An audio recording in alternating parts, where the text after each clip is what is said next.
Sidang lanjutan dengan nomor perkara 002-pidana-B-2020-PN-PKU.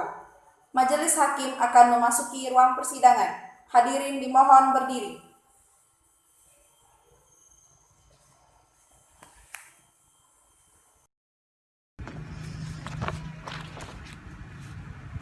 Sidang keempat, penyerahan barang bukti dan pembacaan tuntutan.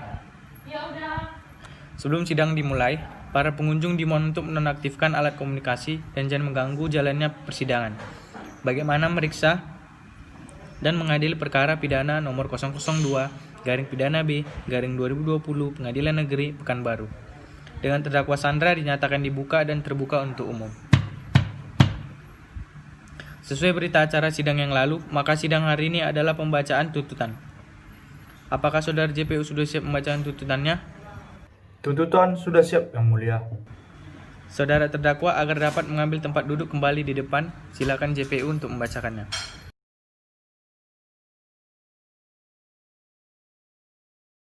Surat tuntutan. Jaksa Penuntut Umum pada Kejaksaan Negeri Pekanbaru dengan memperhatikan hasil pemeriksaan persidangan dalam perkara pidana atas nama terdakwa. Nama lengkap Sandra Gusda Herlina, tempat lahir Pekanbaru, umur 22 tahun, tanggal lahir 2 Februari 1998.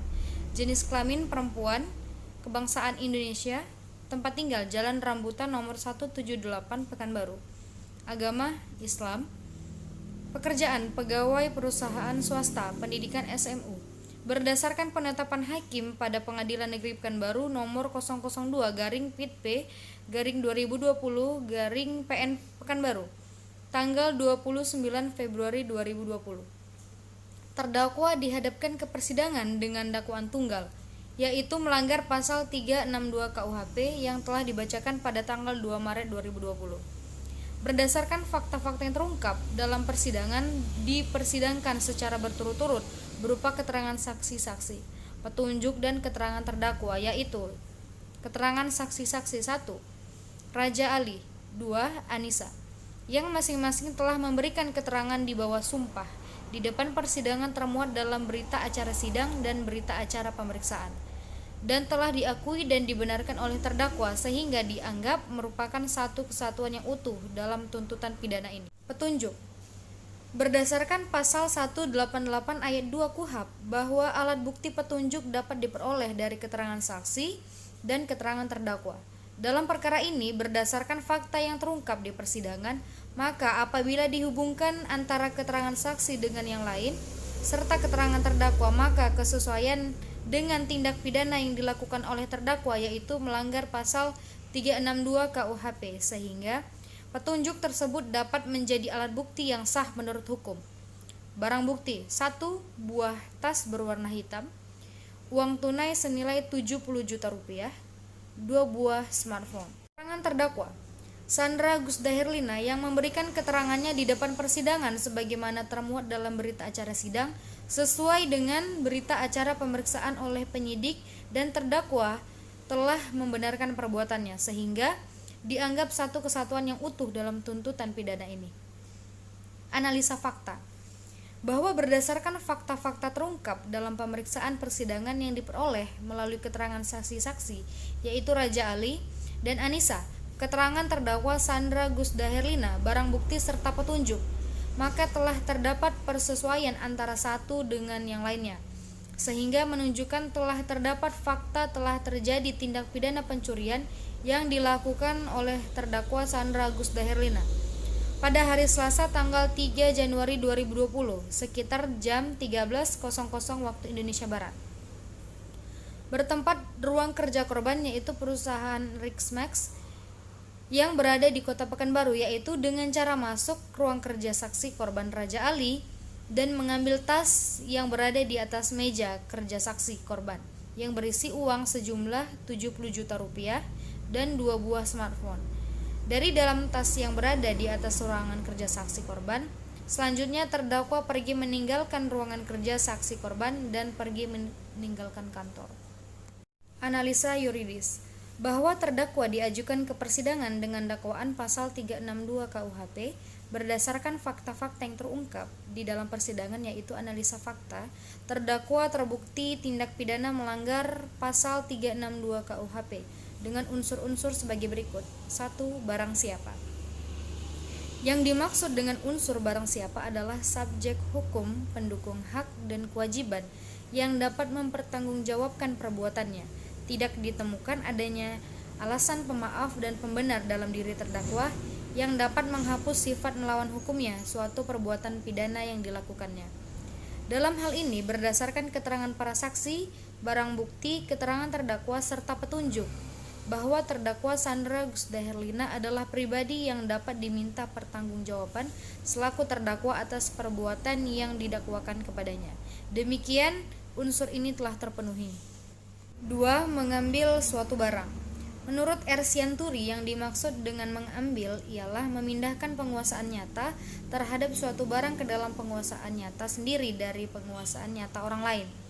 Bahwa berdasarkan keterangan para saksi dan didukung dengan keterangan terdakwa sendiri, bahwa cara terdakwa Sandra Gusda Herlina melakukan pencurian yaitu dengan masuk ke dalam ruang kerja korban Raja Ali dan mengambil tas korban yang berisi sejumlah uang sebesar 70 juta rupiah dan 2 buah smartphone, dan selanjutnya terdakwa pergi meninggalkan ruang kerja korban dan pergi meninggalkan kantor. Dengan demikian unsur ini telah terpenuhi. 3. Sebagian atau seluruhnya milik orang lain. Bahwa berdasarkan keterangan para saksi dan didukung dengan keterangan terdakwa Sandra Gusda Herlina, bahwa uang senilai 70 juta rupiah dan 2 buah smartphone terdakwa ambil merupakan uang dan HP milik saksi korban Raja Ali yang terdakwa ambil dari tas saksi korban yang terletak di ruangan kerja korban. Dengan demikian unsur ini telah terpenuhi. 4. Dengan maksud untuk memiliki secara melawan hukum. Menurut R. Sianturi, yang dimaksud dengan memiliki adalah melakukan perbuatan apa saja terhadap barang itu seperti halnya seorang pemilik. Bahwa berdasarkan keterangan terdakwa Sandra Gusda Herlina, terdakwa mengambil uang sebesar 70 juta rupiah dan 2 buah smartphone, dan terdakwa mau menggunakan uang tersebut dan mengambil uang tersebut tanpa sepengetahuan atau bertentangan dengan yang berhak atau yang memiliki, yaitu saksi korban Raja Ali. Dengan demikian unsur ini telah terpenuhi. Berdasarkan uraian-uraian tersebut, maka terdakwa Sandra Gusda Herlina terbukti secara sah dan meyakinkan menurut hukum melakukan tindak pidana sebagaimana dalam dakwaan pasal 362 KUHP. Dengan demikian patutlah terdakwa dijatuhi hukuman setimpal dengan perbuatannya.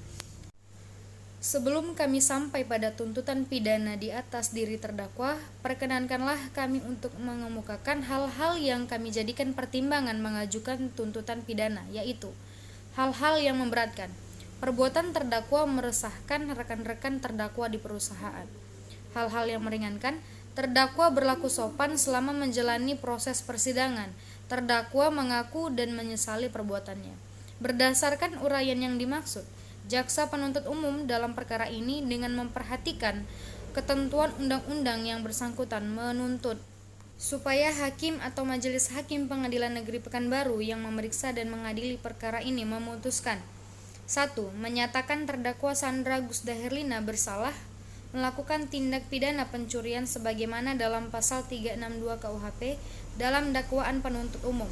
2. Menjatuhkan pidana terhadap terdakwa berupa pidana penjara selama 1 tahun 6 bulan dengan dikurangi selama terdakwa berada dalam tahanan sementara dengan perintah terdakwa tetap ditahan. 3. Menetapkan barang bukti berupa 70 juta rupiah dan 2 buah smartphone dikembalikan kepada yang berhak. 4. Menetapkan agar terdakwa membayar biaya perkara. Demikianlah surat tuntutan ini kami bacakan dan diserahkan dalam sidang hari ini, Selasa 7 April 2020. Jaksa Penuntut Umum 1, Khofifah Dina SH. Jaksa Penuntut Umum 2, Yesyildo Pakpak SH. Demikianlah tuntutan yang telah dibacakan oleh JPU kepada terdakwa. Apakah saudara akan mengajukan pembelaan atas tuntutan tersebut? Saya serahkan semuanya kepada penasihat hukum saya yang mulia. Bagaimana penasihat hukum terdakwa? Apakah akan mengajukan pembelaan atas tuntutan tersebut? Ya, kami akan mengajukan pembelaan yang mulia dan kami mohon majelis hakim memberikan waktu untuk mempersiapkan pembelaannya.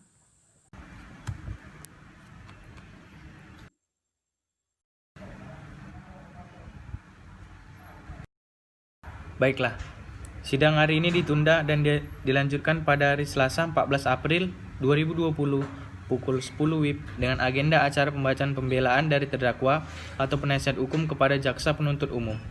Kami memerintahkan untuk menghadirkan kembali terdakwa dan kepada terdakwa atau penasihat hukum agar mempersiapkan pembelaannya pada hari sidang yang sudah ditetapkan. Dengan demikian, maka sidang dinyatakan ditunda dan ditutup.